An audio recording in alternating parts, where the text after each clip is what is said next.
Shalom sa inyong lahat. O magpasalamat kayo sa Panginoon sapagkat siya'y mabuti, sapagkat ang kanyang tapat na pag-ibig ay magpakailanman. Awit 136:1. Welcome po sa Good and Faithful channel dito sa YouTube. Dalangin kong maging pagpapala ito sa iyo tuwing ikaw ay magbubukas at manunood.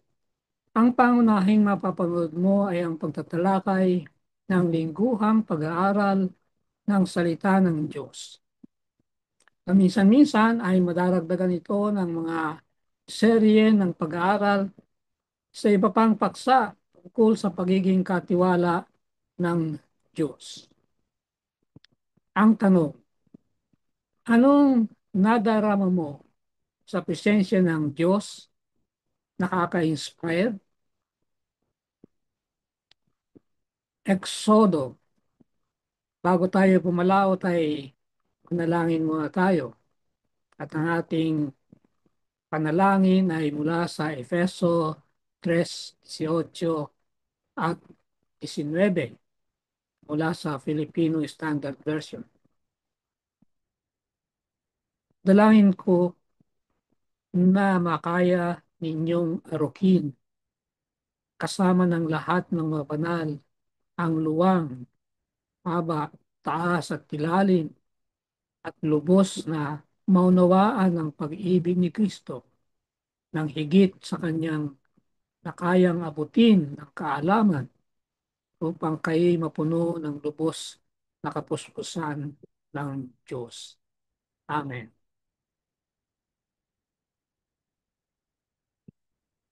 Ang 13 leksyon, ang tabernakulo. Ang ating susing talata, Exodo 40:34 at 38. Nang magkagayoy tinakpan ng ulap ang tabernakulo ng kapisanan at pinuno ng Panginoon ng kalawatian ng tabernakulo, sapagkat ang ulap ng Panginoon ay nasa ibabaw ng tabernakulo sa araw at may apoy sa loob niyon sa gabi sa paningin ng buong lahi ng Israel sa kanilang buong paglalakbay. Bagaman sinasabi dito ay Tabernacle of Meeting na isinasalin sa Tagalog na tabernakulo ng toldang tipan sa talatang 2. Hindi ito ang binabanggit sa Exodo 33:7 na toldang tipan na tinatalakay sa nakarang linggong pag-aaral, Setyembre 14. Malinaw sa konteksto ng ating susing talata na ito ang makalupang santuaryo na kopya mula sa makalangit na santuaryo. Ang pangunahing tungkulin ng bayan ng Diyos sa lupang tipan at pati na rin para sa atin ngayon ay upang mamuhay ng isang malapit na relasyon kasama ang Panginoon, upang sambahin at paglingkuran siya, at saka upang iharap ang tamang larawan ng Diyos sa iba pa. Deuteronomio 4:5-8. Ipinapakita ng santuario ang pagiging malapit ng Diyos sa sangkatauhan at ibinubunyag ang pinakadakilang katotohanan sa kanila na kung paanong inililigtas niya ang mga lumalapit sa Kanya sa panampalataya. Tatlong paghahati, ang Sabat at ang tabernakulo, pagtatayo ng tabernakulo, ang Diyos sa tabernakulo. Sa una ay tatalakayin ang Sabat ng Panginoon. Sa ikalawa, tatlo ang tatalakayin, mga handog at ang Espiritu na itayo ang tabernakulo at ang presensya ng Diyos sa tabernakulo. At doon sa ikatlo ay isa ang tatalakayin. Nanirahan si Jesus kasama ng sangkatauhan. Unang pagkakahati, ang Sabat at ang Santuario. At tatalakayin ang Sabat ng Panginoon, Exodo 35:1-3. Tinipon ni Moises ang buong sambahayan ng mga anak ni Israel at sinabi sa kanila, ito ang mga salita na iniutos ng Panginoon na inyong gagawin. 6 na araw na gagawin ang gawain, subalit ang ikapitong araw ay banal na Sabat na taimtim na pagpapahinga sa Panginoon. Sino mang gumawa ng anumang gawa sa araw na iyon ay papatayin. Matindi ano? Huwag kayong magpapaningas ng apoy sa lahat ng inyong tinitirhan sa araw ng Sabat. Ito ay madalas na marinig ninyo na ginagamit sa pagsasabing bawal magluto sa araw ng Sabat. Ang Sabat, isang bahagi ng buhay Hebreo. Gayunman, marami sa mga sumasalungat sa ikapitong araw na Sabat na nangangatwiran ng hindi tama na ito'y para sa mga Hudyo lang. Hindi tama yan. Bakit? Ang ikapitong araw ay ibinukod at pinabanal sa Eden. Wala pang Hudyo noong panahon yan. O nangangatwiran sila ng hindi tama na unang narinig ng Mahudyo ang tungkol dito, tungkol sa Sabat, sa bundok ng Sinai. Hindi rin totoo yan. Bakit?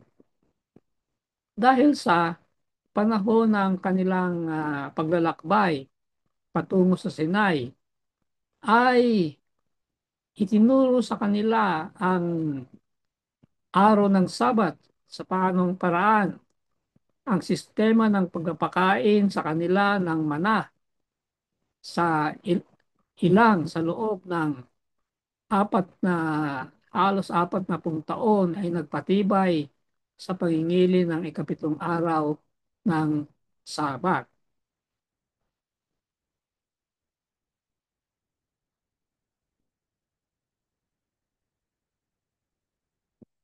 So, nasasabi natin na walang duda na ang Sabat ay tunay na isang bahagi ng buhay ng mga Hebreo mula sa pasimula. Parehong nakaturo sa presensya ng Diyos. Ano yung, saan yung pareho yun? Ang tabernakulo at ang Sabat. Yan ang pamagat ng diksyon sa dakong ito. Ang Sabat at ang mensahe nito noon ay at laging magiging tungkol sa Diyos. Sino siya at ano ang kanyang makakapangyarihang gawa? Pinapaalala tayo ng Sabat ng kanyang malikhain at nagliligtas na mga kilos at ipinopokus ang ating pansin sa Diyos na nagnanais na manirahan kasama ng kanyang bayan.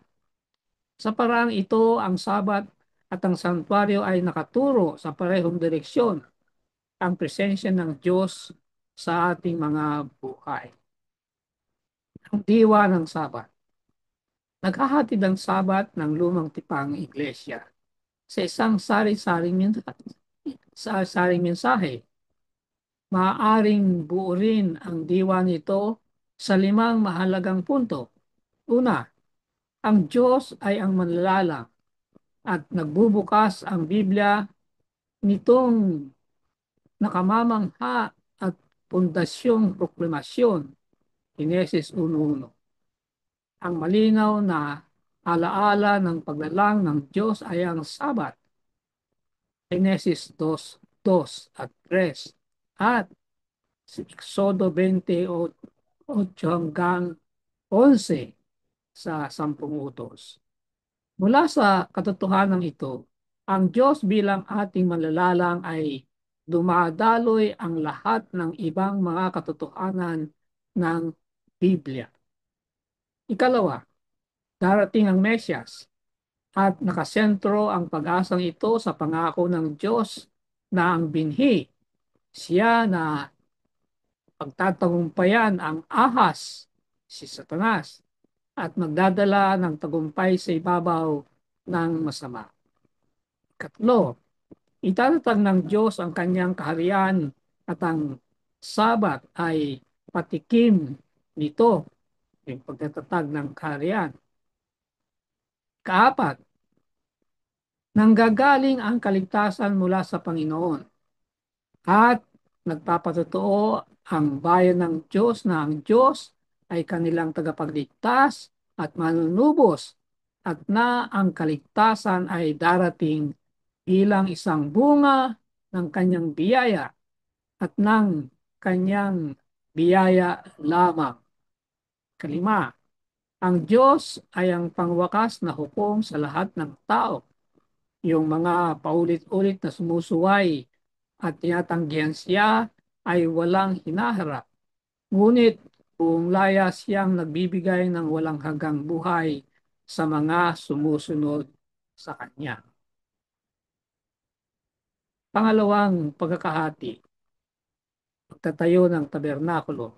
Yang at ang unang pagtatalakay handog, ang handog at ang Espiritu. Exodo 35, talatang 5 hanggang 36 hanggang 7.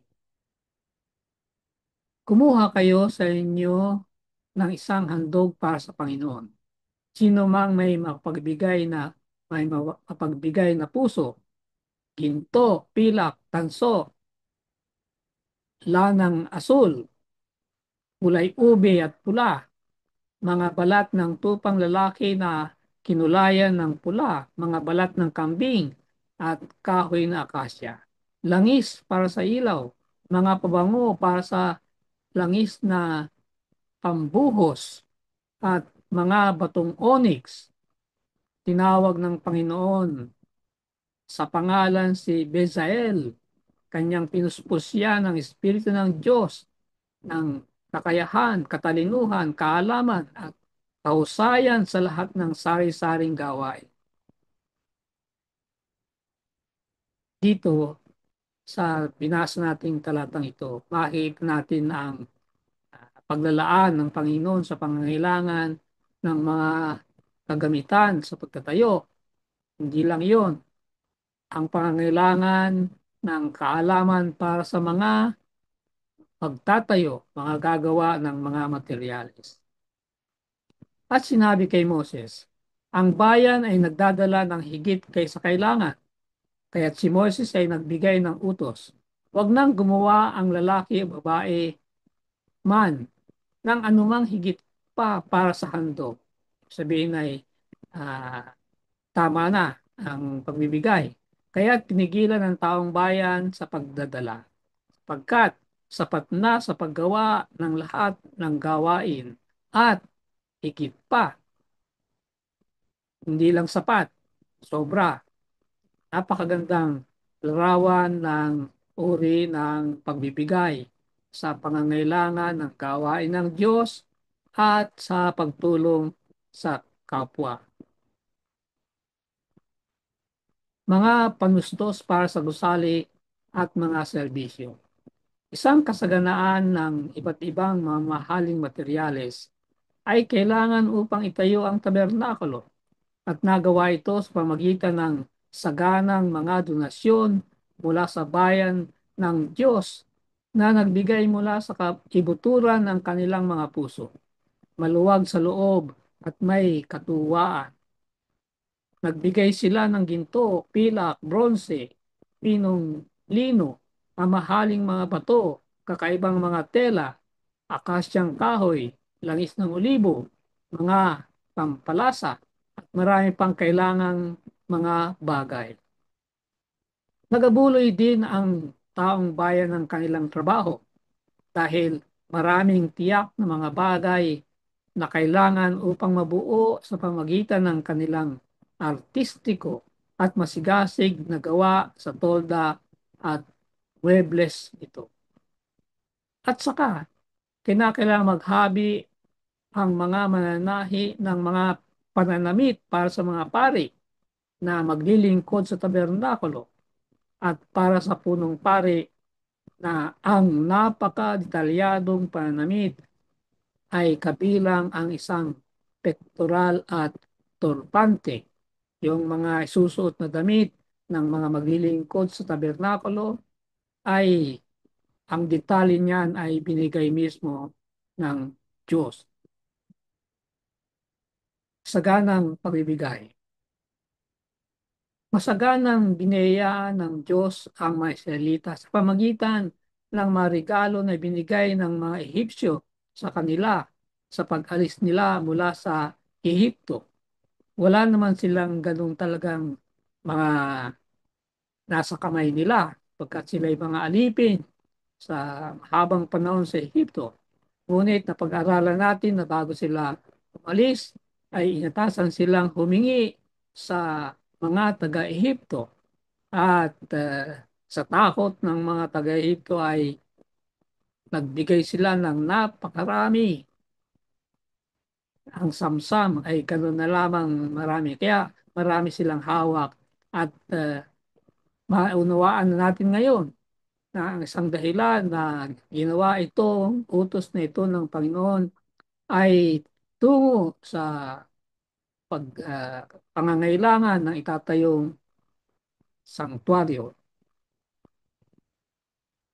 Ngayon na ang kanilang oportunidad upang magbigay ng mahandog ng pasalamat para sa maawain at makapangyarihang pagiging leader ng Diyos at ang kanilang mga pusong kinilos upang magampanan itong gawain tungo sa kanyang kalwalhatian. Pansin natin na yung kanilang ibinigay ay ibinigay muna sa kanila ng Diyos. At yan ang prinsipyo ng pagbibigay ng ikapu at mga handog. Wala naman tayong talagang pag-aari. Kung ano ang ibinibigay sa atin ng Diyos, siya naman ang panggagalingan ng ating ipagkakaloob sa kanyang gawain at pagtulong sa kapwa. Nagbibigay ang taong bayan na may gayong katuwaan at kasaganaan na sinabihan si Moses, ang bayan ay nagdadala ng higit kaysa kailangan. Napakagandang pagbibigay yan. Higit sa kailangan. Kaya kailangang pigilan ni Moses ang kanilang mga donasyon sapagkat ang nadala nila ay sapat na sa paggawa ng lahat ng gawain sa tabernakulo. Ano kaya ang mangyayari sa mga iglesia lokal kung ganito ang uri ng pagbibigay sa panahon natin ngayon? Ano ang kalwahatian ng Diyos? Ah, hindi pala. Pagbibigay ng kapangyarihan para sa pagtatayo sa pamagitan ng gabay ng banal na Espiritu. Nagbigay ng kagamitan at kapangyarihan ng Diyos sa taong bayan upang tamang maitayo ang tabernakulo. Pansinin ninyo, tama ang pagkakatayo. Binigyan sila ng pag-rod ng Diyos at hindi sila uh, dapat lumihis mula sa pag-rod na yon. Sina Bizaleel, Aholiab at iba pa ay pinuspos ng Espiritu ng Diyos, Exodo 35:31, na nangangahulugang pinagkalooban ng mga kasanayan, katalinuhan, at artistikong kaalaman upang ganap na gawing lahat ang gawain.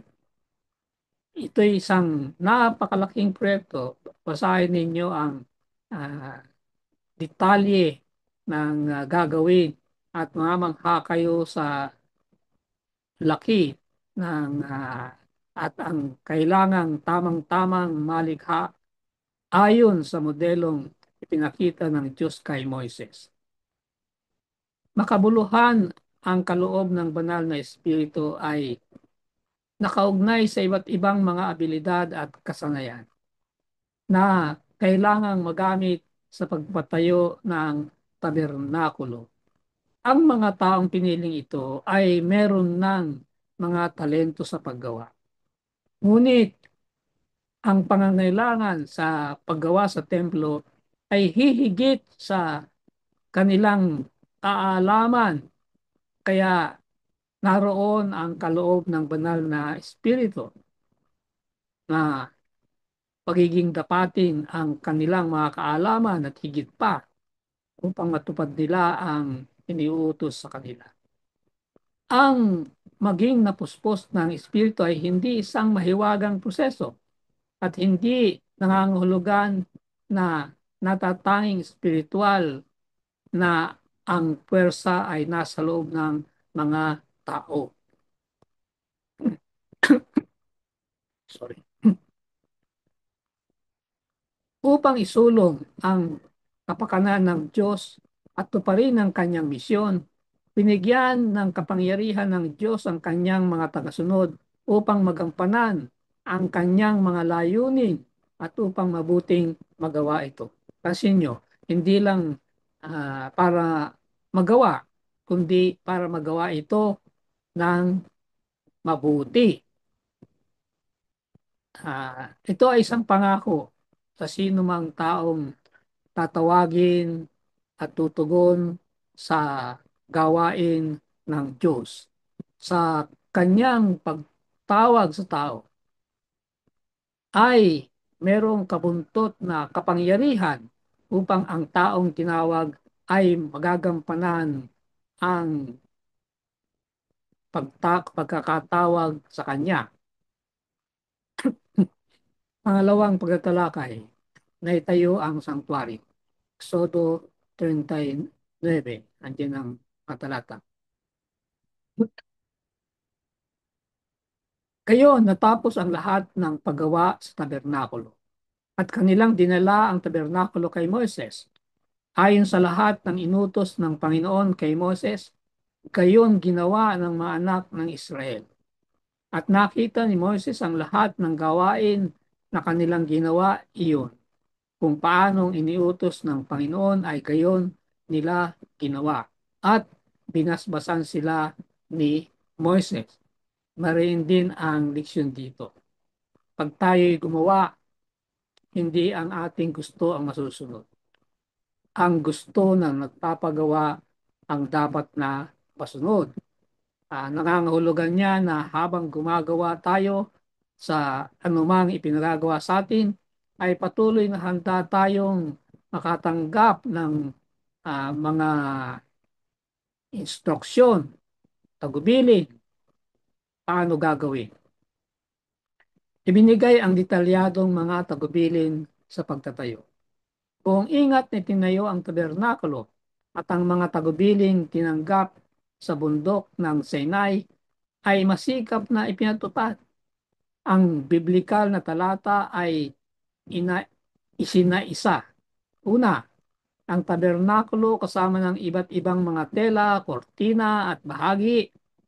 Ikalawa, ang kaban ng tipan. Ikatlo, ang mesang para sa tinapay ng nahandog. Ikaapat, ang kandilaryo. Ikalima, ang altar ng insenso. Ikaanim, ang altar ng handog na sinunog. Ikapito, ang palangganang hugasan. At ikawalo, ang bulwagan. At ang huli, ang siyam, ang mga materyales na ginamit para sa tabernakulo. Nagpapatuloy ang Exodo 39 na may mga paglalarawan ng ephod, pectoral, at ibang mga piraso ng makaparing damit. Ang dalawang ito, ang ephod at ang pectoral, ay bahagi ng damit ng punong pari. Mga salaysaying may layunin ng mga serbisyo. Ang mga serbisyo ng tabernakulo ay mga nakikitang salaysaying may layunin, object lessons, ng Ebanghelyo. Nagpapakita ng buong panukala ng katubusan ng Diyos. So lahat ng mga nakikita sa santuario, mga kagamitan, yung mga serbisyo, mga ritual na ginagawa, lahat ng ito ay nakaturo sa Ebanghelyo, ang kaligtasan ng tao. Inilarawan ng iba't ibang mga seremonya. Una, kung paano kinasusuklaman at pinakikitunguhan ng Diyos ang kasalanan. Kalawa, paano inililigtas niya ang nagsisising tao. Ano ang kapalaran ng masama? Katlo. At ikaapat, paano titiyakin ang isang maluwalhating hinaharap na magiging walang kasalanan. So, ito talaga lahat na patungkol sa panukala ng Diyos na harapin ang problema ng kasalanan. Ang dalawang uri ng serbisyo. Dalawang magkaiba, subalit magkalapit na magkaugnay na mga serbisyo ang ginaganap sa santuario sa panahon ng taon. Ang araw-araw at ang taunan. Itong dalawang yugtong ministeryo ay naglalarawan kung paano tinatrato ng Diyos ang kasalanan at iniligtas ang mga makasalanan. Sa pamagitan ng araw-araw na serbisyo sa santuario, tinitiyak ng Diyos na ang mga nagsisisi ay pinatatawad niya ang kanilang mga kasalanan at mabiyayang inaalok sila ng kaligtasan. Upang matanggap itong kaloob ng kaligtasan, kailangang magawa ang isang paghahain at nakaturo ang mga paghahain ito sa kamatayan ng Mesyas na ang dugo ay naglilinis sa atin sa lahat ng kasalanan. 1 Juan 1:7. Ang pag-amin ng kasalanan at pagtanggap ng damit ng katwiran ni Kristo ay nasa sentro nitong kaloob. Awit 32:1 at 2. Sa parang ito, ang nagsisising makasalanan ay tinitiyak ang kapatawaran at makagagalak sa kaligtasan. Ang tao ng serbisyo, ginaganap sa araw ng katubusan ay nagpapakita kung paano pupuksain ng Diyos ang kasalanan, lulustasin ang problema ng kasalanan at titiyakin na ang hinaharap na walang kasalanan. Sa kasalukuyan, ang nangyayari sa panahon natin, ang may dalawang bahaging ministeryo ni Kristo sa makalangit na sanktuaryo ay isa pang pagpapahayag ng gawain ng Diyos para sa atin, Hebrews 7:25, at magdadala ng pangwakas na solusyon sa problema ng masama. Andiyan ang mga talata. Ang sanktuaryo ay isang dako para sampahin ng Diyos. Papurihan siya at pagbibigay ng mga pasasalamat. Ang pagsamba ay tungkol sa pagpapanatili ng relasyon mo sa Diyos na nag-aanyaya sa mga mananampalataya tungo sa pagsasama-samang iyon. Pangatlong pagtatalakay, ang presensya ng Diyos sa tabernakulo. Ang ating talata ay Exodo 40:35, 34 at hanggang 38. Pagkatapos ay tinakpan ng ulap ang toldang tipanan at pinuno ng kalwalhatian ng Panginoon ang tabernakulo. Si Moises ay hindi makapasok sa toldang tipanan sapagkat nanatili sa ibabaw niyon ang ulap. At pinuspos ng kalwalhatian ng Panginoon ang tabernakulo. Kapag ang ulap ay napapaitaas mula sa tabernakulo ay nagpapatuloy ang mga anak na Israel sa kanilang paglalakbay. Iyon ang sinyales na sila ay maglalakbay na. Kaya pagka ganoon ay titiklopin na ang santuario, bawat pamilya ng Israel ay titiklopin ang kanilang mga tolda at magpapasimula na sila sa kanilang paglalakbay. Subalit, kapag ang ulap ay hindi nagpapaitaas, ay hindi sila naglalakbay hanggang sa araw na iyon ay pumaitaas. Sapagkat sa kanilang buong paglalakbay, ang ulap ng Panginoon ay nasa ibabaw ng tabernakulo sa araw at may apoy sa loob niyon sa gabi, sa paningin ng buong sambayan ng Israel. Yun ang kanilang ilaw sa napakadilim na disyerto. Ang pangwakas na kapitulo ng Exodo, kapitulo 40, ay naglalarawan ng pagtatalaga ng tabernakulo at ng kaloob ng Decalogue. Ang pagtatalaga ng tabernakulo ay ang kasukdulang pangyayari ng Israel sa Sinai. Pagpapakita ng presensya ng Diyos. Ang kalwalhatian ng Diyos, ang kanyang kabanalan, kanyang karakter, at kanyang maibiging presensya na kabutihan mismo. Pinuno ang tabernakulo ng kanyang presensya at nakikita bilang ang ulap, ang kalwalhatiang Shekinah. Nagtatapos ang aklat na Exodo sa pagdiriin sa gumagabay na presensya ng Diyos, sa ulap ng Panginoon kung araw at sa ulap na apoy kung gabi. Sa isang napakatotoo at makapangyarihang paraan, ang Hebreong taong bayan ay mararanasan hindi lamang ang realidad ng Diyos, kundi pati ang kanyang malapit at natiling presensya samantalang inaakay niya sila. So, sa panahon ng buhay nila sa ilang o saan man sila pupunta, hindi sila iniiwan ng Panginoon.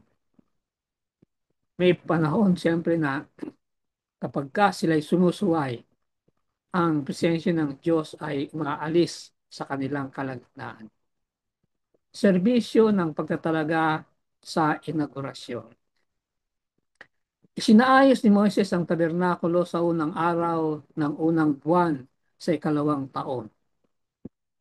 Itinalaga rin niya ang lahat, kabilang si Aaron at ang kanyang mga anak na lalaki sa pagkapari, sa pamamagitan ng pamahid na langis. Dinaanan niya ang kabanal-banalang dako, si Moises daw.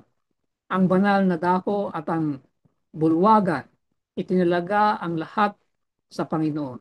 Sa pamagitan ng prosesong ito, pinasinayaan niya ang mga serbisyo para sa buong sanktuaryo. Sa panahon lang ng inaugurasyon ng tabernakulo na nakapasok si Moises sa kabanal-banalang dako. Pagkatapos noon, ang punong pari lang ang maaaring maglingkod doon bawat taon sa araw ng katubusan. Ibig sabihin ay miminsan lang na nakapasok si Moises sa tabernakulo, lalong-lalo na sa kabanal-banalang dako, at ito ay ng panahon ng inaugurasyon sapagkat siya ang leader, siya ang nanguna sa inaugurasyon sa pamagitan ng pagpapahid ng mga ng langis doon sa mga muebles. Kaya siya ay nakapasok sa kabanal-banalang dako.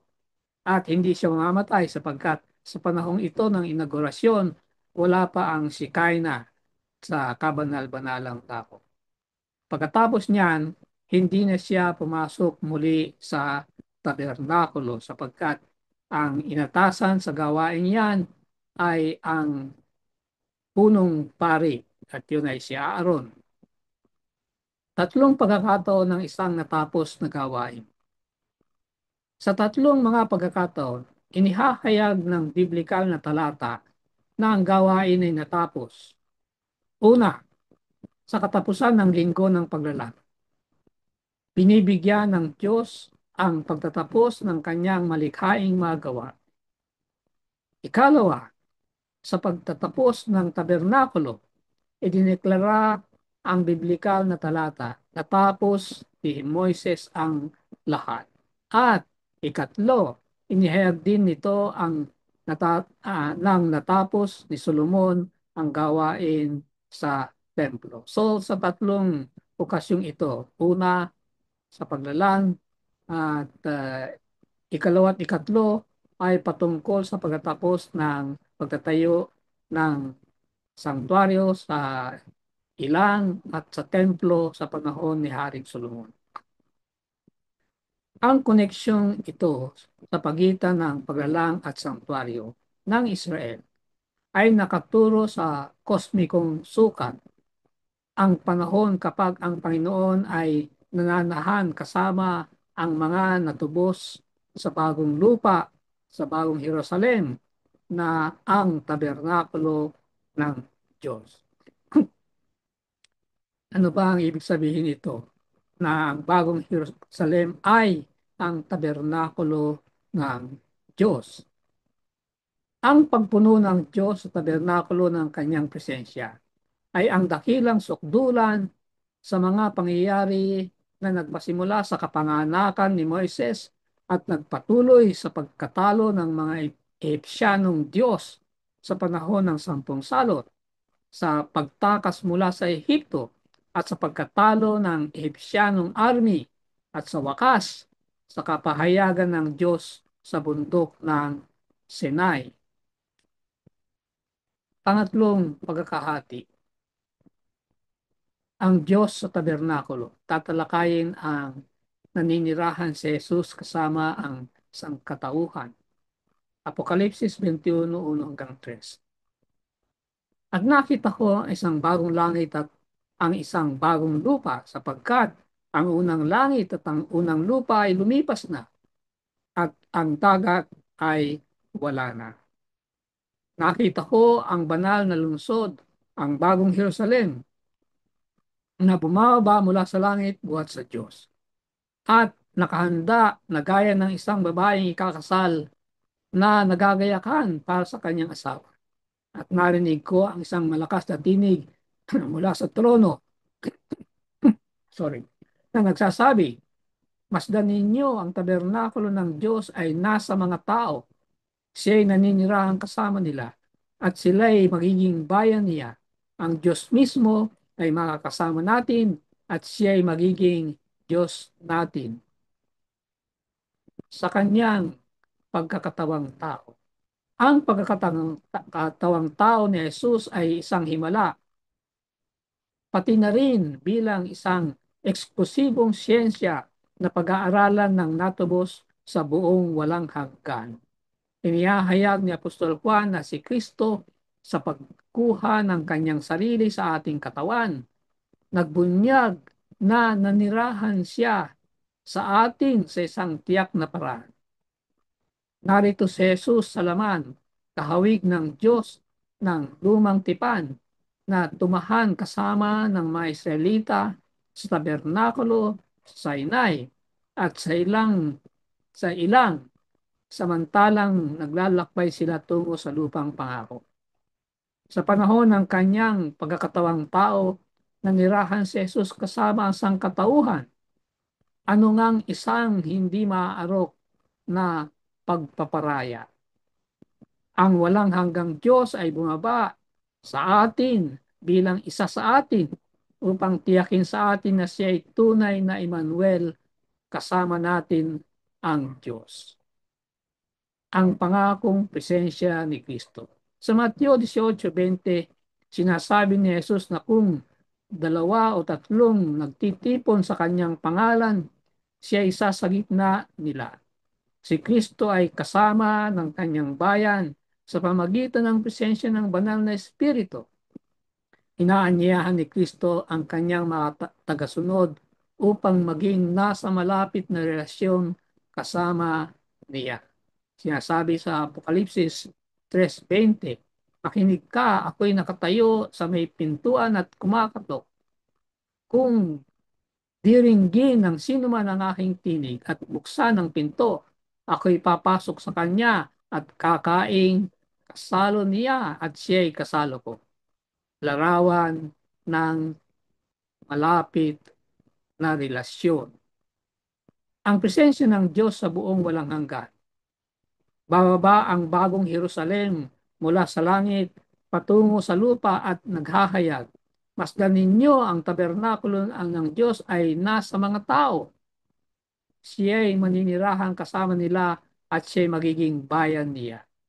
Ang Diyos mismo ay makakasama nila at siya'y magiging Diyos nila. Apokalipsis 21:3.